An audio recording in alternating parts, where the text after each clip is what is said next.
Hai guys, back to Vibes Resonansi. Apa kabar semuanya? Semoga kalian semua sehat selalu dan yang memiliki aktivitas di masa pandemi ini segera dilancarkan. Nah, para resonan, kalian pernah nggak sih ditemuin dengan permasalahan-permasalahan di hidup kalian? Dan permasalahan tersebut menyebabkan kalian menjadi sedih, stres, dan depresi. Nah, perasaan itu juga dapat mengganggu aktivitas sehari-hari kamu. Nah, jangan lupa untuk dengerin podcast ini karena kali ini kita akan membahas tentang rasa sedih, stres, dan depresi bersama Kamaria.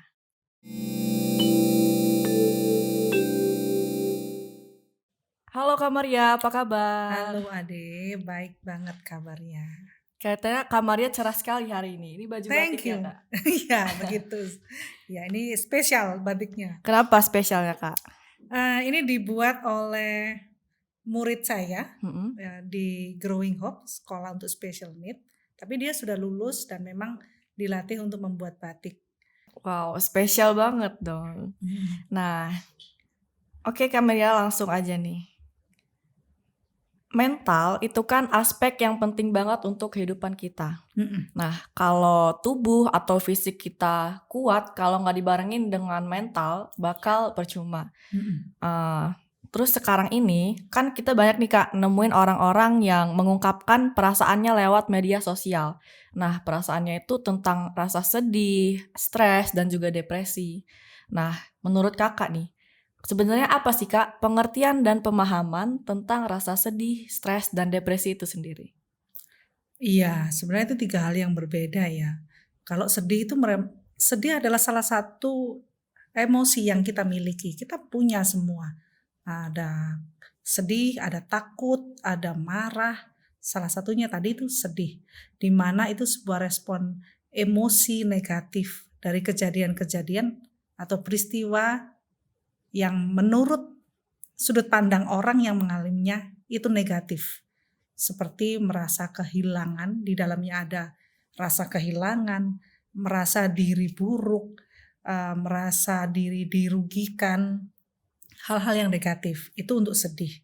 Sedangkan untuk stres, stres ini sebenarnya mungkin kita membahasakannya lebih mudah sebagai tekanan gitu ya, tertekan gitu ya. Ini Mhm. juga, respon emosional juga dari kejadian-kejadian yang menekan psikis atau kejiwaan kita. Nah, tapi kalau depresi sebenarnya bukan sedih, bukan stres, tapi dia lebih jauh dari itu.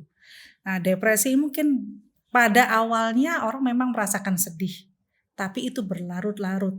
Ada kecemasan yang juga berlarut-larut, sehingga sampai timbul gejala dari depresi itu sendiri. Depresi jauh lebih kompleks, ada gejala-gejalanya seperti gangguan konsentrasi, kemudian mood yang selalu rendah, kesedihan yang berlarut-larut tadi. Nah, di dalamnya sekilas kita sedih sama depresi kok sama. Karena memang kesedihan itu ada di dalam orang yang depresi juga, tapi Mhm. sudah mendalam dan berlarut-larut disertai gejala yang lainnya, tidak hanya sedih. Mungkin itu yang bisa membedakan. Heeh. Nah, kan kebanyakan orang nih Kak, kayak sedih dikit, "Ah, kayaknya depresi nih. Ah, kayaknya stres nih." Nah, kan kebanyakan orang belum tahu nih Kak, bedanya apa. Jadi, apa sih Kak sebenarnya perbedaan rasa sedih, stres, dan depresi itu? Sedih mungkin ada di dalam bagian dari depresi itu ya, mood atau suasana hati yang rendah, yang low banget dari kesedihan.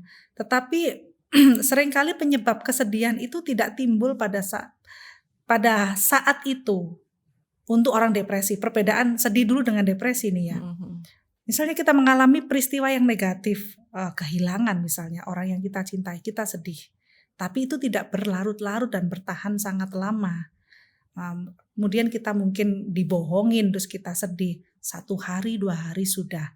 Tapi kalau depresi sendiri, ini adalah mood yang rendah, kesedihan yang berlarut-larut, sehingga seringkali penyebabnya sendiri sudah berlalu sangat lama dan tidak timbul lagi, tapi, kesedihan atau mood yang rendah itu selalu timbul, plus gejala yang lain. Misalnya gangguan tidur, misalnya gangguan konsentrasi, kemudian suka melamun, bahkan keinginan untuk bunuh diri. Nah, ini sudah masuk ke ranah depresi. Itu perbedaan sedih dengan depresi. Tadi kalau aduh gua tadi dimarahin guru, depresi gua. Enggak, itu bukan depresi gitu ya. Dan perbedaan stres sendiri dengan depresi, stres ini adalah tadi rasa tertekan. Merasa ada kekuatan yang besar yang menuntut kita untuk melakukan sesuatu, untuk menghadapinya. Nah, itu mungkin stres itu kalau nanti kita terus-menerus dan tidak bisa mengelola dengan baik, bisa jadi nanti akan mengalami depresi. Mungkin itu bedanya. Mungkin terletak pada di jangka waktunya ya, Kak? Jangka waktu dan tingkat keparahannya. Nah, seperti itu, iya. Nah, dari perasaan dan emosi kita nih, Kak. Karena kan perasaan dan emosi itu kan sering berubah-ubah nih ya, Kak. Terus itu kan juga merupakan respon kita terhadap kehidupan di realita kita. Nah, bukan hal yang aneh kalau kita tuh tiba-tiba bosen di saat-saat tertentu. Terus bosen, ngerasa terjebak nih sama rutinitas kita, kok gini-gini aja gitu kan. Nah, menurut Kakak, apa sih Kak penyebab dari rasa sedih, stres, dan depresi itu? Ya, rasa sedih sebenarnya itu sangat wajar ya, disebabkan oleh peristiwa-peristiwa yang menyebabkan kita merasa kehilangan, merasa diri buruk, merasa diri itu takut. Itu hal-hal yang negatif. Itu yang membuat orang menjadi merasa sedih. Ditinggalkan, dikhianati, rasanya itu seperti kita, aduh, ada yang kita mungkin sebutnya down gitu ya. Ada sesuatu yang akhirnya di titik terendah kita. Itu rasa sedih penyebabnya hal-hal seperti itu. Stres itu lebih kepada hal-hal yang menekan kita kuat begitu ya. Seperti target pekerjaan. Kemudian lebih kepada tuntutan-tuntutan atau kejadian-kejadian yang traumatis. Mungkin kalau kita lihat sebagai penyebabnya hampir-hampir mirip. Peristiwa-peristiwa yang negatif membuat kita sedih, bisa juga membuat kita stres. Seperti itu mungkin. Kalau untuk depresi sendiri bagaimana tuh Kak penyebabnya? Depresi penyebabnya dari stres awalnya. Ada sebuah kejadian yang menuntut kita, kemudian kita tidak bisa menyelesaikannya, ya, tidak bisa mengelola emosinya. Kemudian terjadi kecemasan. Kecemasan ini berlarut-larut. Kemudian sampai pada akhirnya merasa diri buruk dan tidak bisa mengelola perasaan itu lebih lanjut, merasa putus asa. Nah, itu sampai ke depresi itu nanti lama-lama. Jadi depresi ini sebenarnya seperti tahap yang sudah di akhir begitu ya. Sehingga akhirnya terdapat gangguan kejiwaan yang cukup kompleks. Kalau kesedihan dengan stres itu sebenarnya adalah pemicu-pemicu terjadinya depresi. Karena kan lama juga ya Kak tadi berlarut-larut. Iya. Nah, berdasarkan penjelasan Kakak tersebut nih Kak, berarti kan dapat dikatakan kalau rasa sedih, stres, dan depresi itu berpengaruh nih bagi kehidupan kita. Nah, apa aja sih Kak dampak yang ditimbulkan dari rasa sedih, stres, dan depresi itu? Untuk diri seseorang? Iya. Sebenarnya rasa sedih ini kalau kita semua pasti mengalami ya, kita alami. Ada dua sisi yang bisa dipikirkan dari rasa sedih. Mungkin kita waktu mengalaminya, oh ya kita kenapa mengalami peristiwa ini. Tapi kalau kita sebenarnya memikirkan kembali dengan cara pandang yang berbeda, sebenarnya peristiwa yang kita sebut menyedihkan atau yang menyakitkan dengan sudut pandang yang berbeda bisa membuat kita belajar malah tentang kehidupan gitu ya. Jadi rasa sedih punya dua sudut pandang yang berbeda. Tapi jika seseorang itu sudah mengalami perubahan sudut pandang atau persepsi. Stres itu juga dampak bagi seseorang. Stres tidak selalu negatif sebenarnya. Orang mendapat tekanan, ada dua responnya. Ada orang yang menghadapi tekanan itu atau tuntutan itu. Ada dia yang melarikan diri. Mungkin kita bisa sebut sebagai fight atau flight. Nah, Itu kalau orang terhadap stres. Nah, kalau memang kesedihan tidak bisa dikelola, tidak ada sudut pandang positif dari kesedihan. Setelah sedih ya, setelah sedih apa nih gitu kan, nggak bisa, nggak ada jalan keluar. Setelah stres nggak diselesaikan, justru punya masalah yang lain. Nah ini yang bisa sampai ke hal yang lebih kompleks yang kita sebut sebagai depresi tadi. Akibat dari depresi orangnya tidak bisa berperan, tidak bisa berfungsi dengan baik. Dominannya kan moodnya low, sedih terus, sepertinya kayak sedih terus gitu ya. Bahkan orangnya itu susah berpikir positif, pekerjaannya kena, keluarganya bermasalah, dia sendiri dengan teman-temannya juga pasti akan. Kehidupannya juga berpengaruh. Betul. Nah seperti itu, kompleks kalau depresi. Tadi kakak nyebutin kalau ada flight or fight. Nah bisa dijelasin gak sih kak, itu sebenarnya apa sih kak flight or fight itu? Iya, fight itu sebenarnya kan kita ini nih artinya itu perang gitu ya, menghadapi ya, menghadapi tuntutan itu atau menghadapi tekanan itu. Seperti challenge. Nah, kita misalnya kerja diberi tugas yang lebih berat. Kita memandangnya sebagai wah ini kesempatan saya untuk promosi nih. Nah, itu namanya fight. Memandang ini sebagai sebuah tuntutan yang akhirnya akan membuat kita jadi pribadi yang lebih baik, bisa semangat.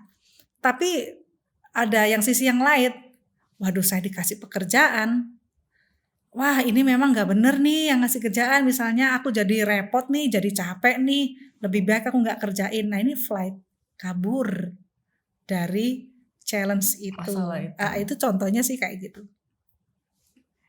Baik kak, nah kan stres itu wajar nih kak untuk dialamin setiap orang. Tapi sampai di mana sih kak tingkatan batas wajar stres yang bisa diterima oleh seseorang? Iya, batas itu memang tidak sama ya setiap orang. Nah kalau kita ingat kesehatan fisik itu kita ingat istilah imun, ya kekebalan tubuh. Nah, di dalam psikis atau kejiwaan juga ada imun psikis. Nah, setiap orang beda-beda nih ketahanan psikologisnya. Nah, ini tergantung dari latar belakang yang bersangkutan ya. Apakah itu pendidikan, keluarga, nah, itu berbeda-beda. Makanya setiap orang dalam menyikapi stres batasnya berbeda-beda. Kita sering kok lihat orang dengan masalah yang terus-menerus datang dan itu susah-susah ya. Terus kita ngelihatnya hebat banget ya orang itu. Tapi kita juga sering lihat, aduh dek ini cuman putus pacaran, tenang aja. Sedihnya gak usah lama banget, udah tenang aja. Nah kayak gitulah. Jadi latar belakang sendiri berpengaruh ya kak dari cara kita menyikapi stres itu untuk Iya, itu latar belakang sangat berpengaruh pada imunitas psikologis seseorang. Baik kak, nah dari pengertian, terus pemahaman, terus faktor-faktor penyebab yang udah Kak Maria sebutin tadi, banyak dari kita nih kak yang sering mengalami sedih, stres, dan depresi. Nah cara ngatasinnya tuh gimana sih kak? Oke, sedih itu sendiri ya. Sedih kalau diungkapkan sebenarnya dia lebih ringan ya. Kita bisa cerita ke sahabat. Kemudian kita bisa meningkatkan sense of humor ya. Humor, bercanda, dia lebih terlalu serius ya gitu ya. Itu akan semakin membuat kita membuat cara pandang kita ini semakin fleksibel ya. Ini kan sebenarnya kemampuan beradaptasi orang dalam masalah-masalah hidupnya. Oh iya, ini memang gak enak. Ya aku boleh sedih tapi sehari 2 hari aja. Seperti itu. Cara-caranya dengan share. Stres juga begitu. Semakin kita banyak belajar, semakin kita jadi kreatif, semakin kita bisa menghadapi stres itu karena begitu tuntutan atau tekanan itu datang, kita kepikir solusinya. Nah, jadi kita nggak stres berkepanjangan. Sedih yang seperti ini kita bisa share, stres yang ada solusi, kita nggak akan nyampe ke depresi. Berharapnya begitu. Nah, kan tadi Kak Maria bilang kita bisa share kalau Hmm, kita misalnya sedih atau hmm, stres gitu, Kak. hmm, Tapi kan ada juga nih, Kak, orang-orang yang sedih, terus stres, tapi nggak mau sharing gitu, kayak hmm. dipendam aja sendiri. Nah, yang itu bagaimana, Kak? Iya, sebenarnya itu akan tidak menguntungkan juga sih bagi yang bersangkutan. Setidaknya kita memiliki, satu orang yang kita bisa membuka diri ke orang itu ya. Artinya kita membangun kepercayaan dalam sebuah hubungan. Itu akan sangat membantu untuk kesehatan mental kita, terutama di area kesedihan. Ya bagi teman-teman yang mungkin kita bilang itu tertutup gitu ya, boleh sekarang untuk berpikir positif, membuka diri, karena itu sangat sehat dan sangat menolong. Ya kita sebagai teman mungkin, nah kalau lihat teman kita yang seperti itu ya mungkin Heeh, kita ajak bercanda dulu deh, heeh. ya.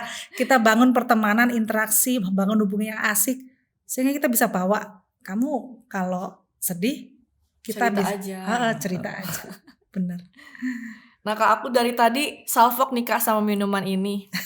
Namanya kunyit asam. Nah, Hmm. kunyit asam ini merupakan minuman yang diproduksi sendiri oleh Kak Maria. Kunyit asam ini bahannya apa aja sih, Kak? Bahannya ini bahan tradisional Indonesia, Mhm. ya. Kunyit, namanya kan kunyit asem. Heeh. Dia dari kunyit dan dari asem. Dan gulanya gula asli.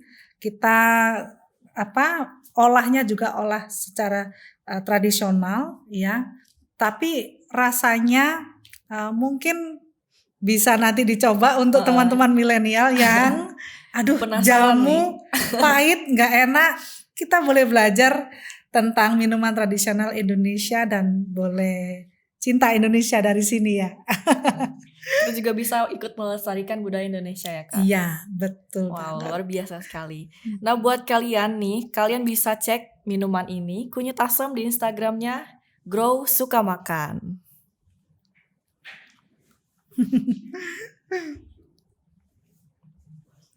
Nah, lanjut nih, Kak. Menurut Kakak, dari rasa sedih, stres, dan Hmm. depresi tersebut, gimana sih, Kak, konsep hidup bahagia agar kita tuh tidak selalu merasa sedih, stres, dan depresi? Iya, gimana kita bisa bahagia, nggak banyak sedih gitu ya. Heeh. Oke, kita membangun wawasan yang seluas mungkin supaya punya persepsi yang juga lebar, cara pandang yang semakin lebar. Karena semakin sempit cara pandang kita, kita akan semakin cepat untuk mengambil keputusan dan kita bereaksi emosi negatif jika kejadian itu menurut kita tidak menguntungkan atau merugikan kita. Tapi semakin kita melebarkan wawasan kita, cara pandang kita bisa melihat semua masalah dengan berbagai sisi. Kemudian kita juga bisa membangun pertemanan sebanyak mungkin, relasi ya, hubungan itu sangat sehat. Tapi tentunya yang positif ya, yang membangun kita, membuat kita lebih baik. Terkait wawasan pendidikan itu juga sangat penting. Kemudian kita di antara orang-orang yang sehat mental itu juga akan banyak berpengaruh untuk kita jadi lebih positif, berpikir positif. Mungkin itu yang bisa dilakukan. Mhm. Mungkin ada nggak sih, Kak, saran dan tips Kakak Mhm, untuk anak-anak milenials di sana, mhm. agar mereka tuh tidak rentan mengalami rasa sedih, stres, dan depresi ini? Iya, milenial biar nggak terlalu sedih gitu ya. Heeh. Sebenarnya bercanda yang banyak gitu ya. Tapi begini, mmm, hubungan kita dengan orang tua itu sangat mendasar. Kelekatan kita dengan keluarga menjadi imunitas psikologis yang sangat penting ya. Kalau fisik kita butuh vitamin, butuh asupan yang baik. Hubungan kita dengan keluarga yang harmonis menjadi imun yang sangat mendasar dan penting untuk kita bisa menghadapi sedih, stres, dan jangan sampai ke depresi. Jadi mungkin dimulai dengan teman-teman milenial itu bangun hubungan di dalam keluarga seasik mungkin, baru kita keluar dengan teman-teman kita. Itu mungkin yang bisa dilakukan ya di sehari-hari. Oke. Nah, selanjutnya nih Kak, ada Q&A dari Instagram. Yang pertama ada dari @abirama_firdaus. Udah berusaha bahagia, tapi kadang malam suka nangis sendiri kalau inget yang lalu. Bantuannya Kak, gimana tuh? Kayaknya Kepengen sering nih milenials kayak gini nih. begitu ya? Heeh, suka Oke. nangis sendiri kalau inget yang lalu gitu Kak. Iya. Itu karena yang lalu tidak diselesaikan, Heeh. begitu ya. Jadi kalau inget itu masih baper gitu kan.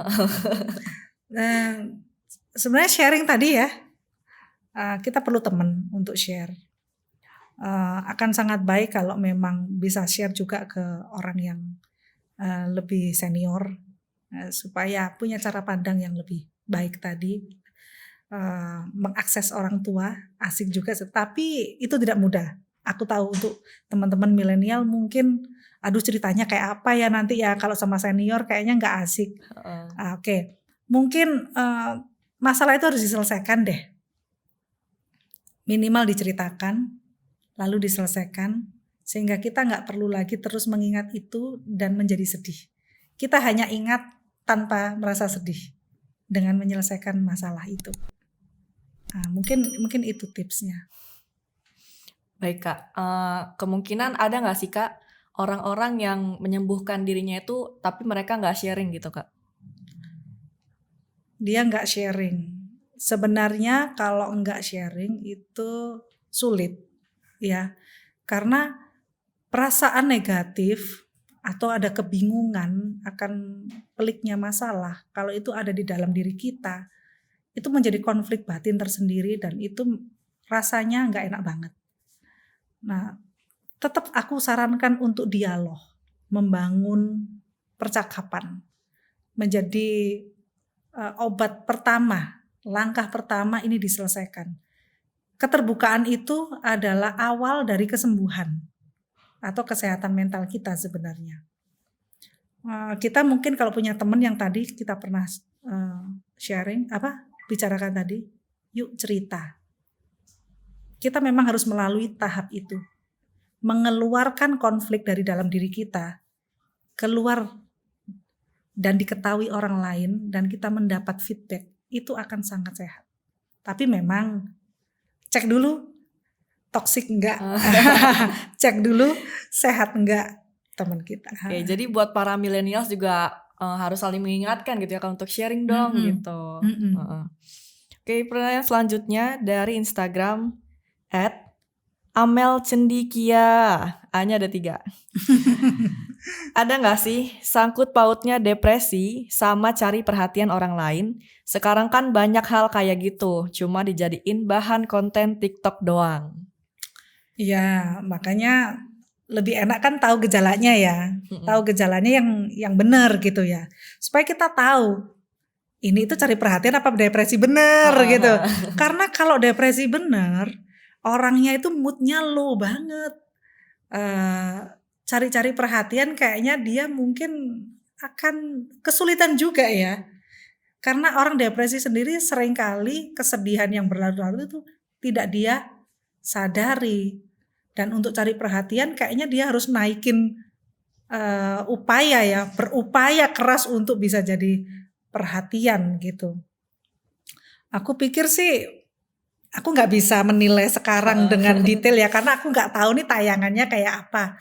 Tapi teman-teman milenial bisa cek gejala depresi yang benar apa. Nanti pasti tahu, ini pura-pura cari perhatian atau beneran depresi. Tapi ada nggak sih Kak orang yang misalnya depresi nih, tapi dia buat depresi dia tuh untuk dibagikan gitu Kak. Itu udah termasuk apa ya Kak, mencari perhatian atau memang beneran depresi gitu Kak? Ya, ada banyak kasus ya. Depresi itu berkembang lagi dengan kasus yang berbeda. Ya, jadi di dalam diri orang itu mungkin depresinya ini sudah mengarah kemana lagi gitu ya. Ada akibat lainnya yang lebih kompleks yang membuat dia cari perhatian. Mungkin saja ada. Dia melihat cari perhatian itu akhirnya orang mengasihani dia. Nah, itu bisa sih, bisa saja Karena terjadi. kan banyak banget nih Kak sering kita temuin, apalagi sama yang dibilang Amel di Instagram tadi cuma dijadiin bahan konten TikTok doang gitu Kak. Oke Kak, kalau gitu karena sudah di segmen Q&A, berakhir juga perbincangan kita kali ini. Oke. Nah, aku mau ngucapin makasih banget buat Kak Maria, udah ngobrol bareng kita di sini atas ilmunya dan wawasannya juga. Dan terima kasih juga buat para resonan yang udah nonton video ini. Kalian juga bisa dengerin podcastnya di Anchor dan Spotify. Dan jangan lupa untuk subscribe, like, comment, and share. And we'll be back to Vibes Resonansi.